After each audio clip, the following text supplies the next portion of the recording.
Ici, l'Europe s'engage dans l'accueil et l'accompagnement des jeunes femmes victimes de violences sexistes et sexuelles. Bienvenue au LAO Power, structure qui se trouve à Bagnolet, en Île-de-France.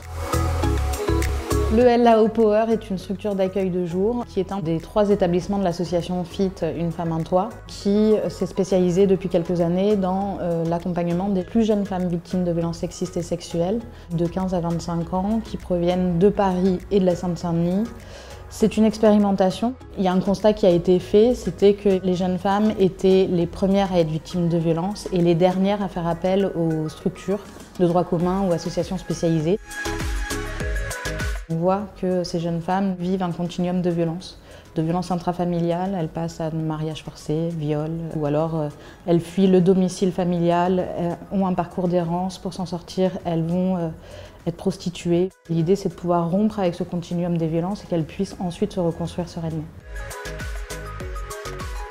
Notre rôle, ça va être d'écouter la jeune femme, d'identifier et de repérer le schéma de violence et de pouvoir l'orienter au mieux auprès de l'équipe pluriprofessionnelle. On travaille aussi sur 2 autres axes qui vont être la sensibilisation et la prévention. On va travailler avec les autres partenaires associatifs, avec les communes, avec les missions locales pour pouvoir soit intervenir et sensibiliser des jeunes ou bien pouvoir informer les professionnels. Et concernant l'empowerment, c'est les jeunes femmes qui vont être actrices de leur accompagnement et qui vont elles-mêmes monter des ateliers, toujours dans l'objectif de déconstruire la stratégie de l'agresseur et qu'elles puissent reprendre leur vie en main.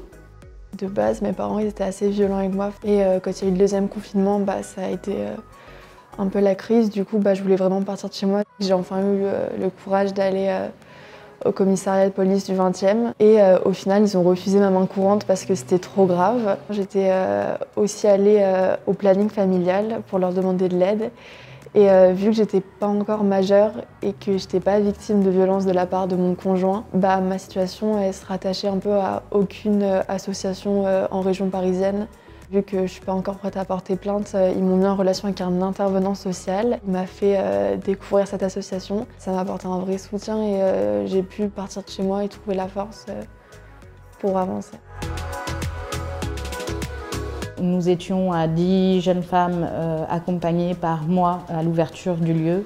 Aujourd'hui, on est à peu près à 30. Et donc, sans le Fonds social européen, l'équipe serait amoindrie, à peu près 2 personnes au lieu de 4. Et ça aurait été vraiment très compliqué de pouvoir mener à bien le projet et d'obtenir de vrais résultats. On est en train de voir pour renforcer l'équipe. On pense aussi à développer le projet sur d'autres départements. Et sinon, il y a des associations à l'international qui viennent nous voir parce qu'ils voudraient prendre le LAO Power comme modèle pour leur propre projet à venir.